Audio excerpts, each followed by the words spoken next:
Sunset Overdrive is Insomniac Games' first release on the Xbox One. Why is that important? Well, Insomniac has always been associated with the PlayStation brand, and they were actually sort of felt like a second-party developer for Sony. So this is actually quite a big deal. And guess what, guys? Sunset Overdrive is absolutely awesome and is one very good reason why you should own an Xbox One. It is a fantastic game, and believe it or not, it reminds me of a lot of the old Sega games from years back. It's really great fun. Perhaps the biggest and best feature of the game is the city that you're allowed to free roam in. What makes it so interesting is that everything about this city, it sort of calls you into its interactive world. So one minute you'll be walking along the sidewalk or whatever, and then you'll bounce on a car, you'll grind on electrical wires, and you'll just go crazy, and it's just amazing. And what I love is that the entire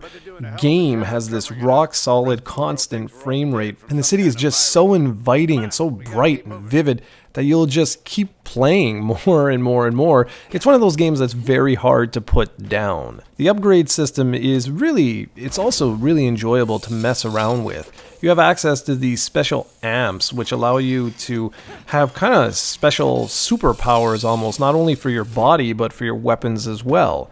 And the more stylish you zip around the city, the quicker you increase your special meter. And this allows you to have access to these special amps. And there's just a wide array of amps in the game. You can find new ones, you can use your sort of base hub to protect amps as they're cooking, things like that. It's really messed up. And speaking of weapons, this is Insomniac Games, right? These are the makers of Ratchet & Clank, so you know you're gonna have some completely ridiculous and insane weapons, and such is the case here. My favorite is probably the TNT teddy bear launcher. It's hysterical. Boss fights are also really impressive, and some of the best moments are in the entire game are up against these giant creatures, and they're really fun. You also have access to something called the Chaos Squad, which is an 8-player cooperative, sort of like a horde-like mode, and it's really fun. It really is fun.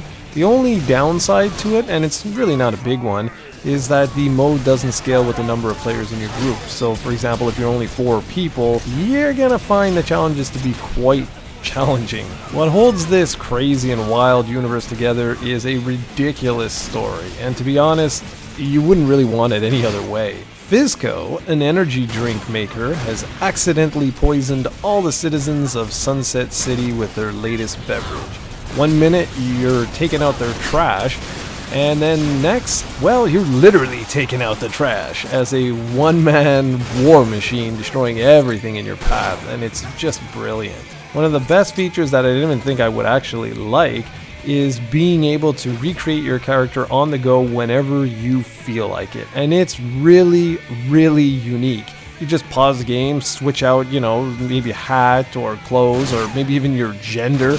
It's really classic stuff. Something that is kind of a so-so, it's mainly because it takes a long time to get used to, is the fact that if you play this like a traditional third-person action game, you're gonna have a very hard time. You see, you can't just stay on the ground, aim at enemies, fire away, because you're gonna get your ass handed to you. No, this game forces you to really make the most of the city, to grind on those rails, to, you know, show off your acrobatic skills, to build up your amp meter in order to take out the most amount of enemies.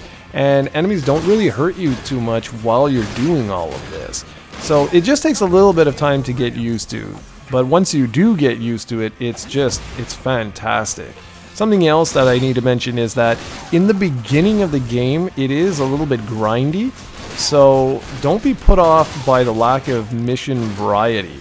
Things really start to open up, I'd say, a couple hours into the game, so just be warned of that. Don't let the first impression sort of scare you away. And something that I'm a little disappointed in, I gotta be honest, is that there's no traditional co-op mode. I think it would have been amazing to have you and a friend, like 2 people, just going through the whole story together, because it's sort of like, it's really conducive to having a co-op mode, and it's a shame that there is no traditional co-op mode. But hey, c'est la vie. Sunset Overdrive, though, overall is a fantastic game, and it was one of the best games of 2014, and probably the best Xbox One exclusive right now.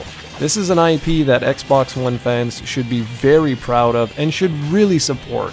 I love when a developer makes a video game just for the sake of having fun. It doesn't take itself serious, isn't this grand opus.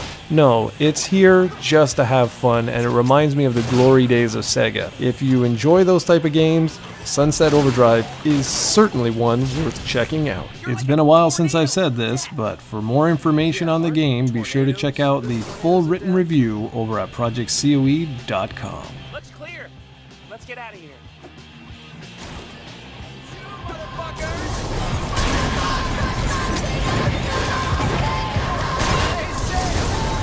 Yeah? I used to think this town was boring.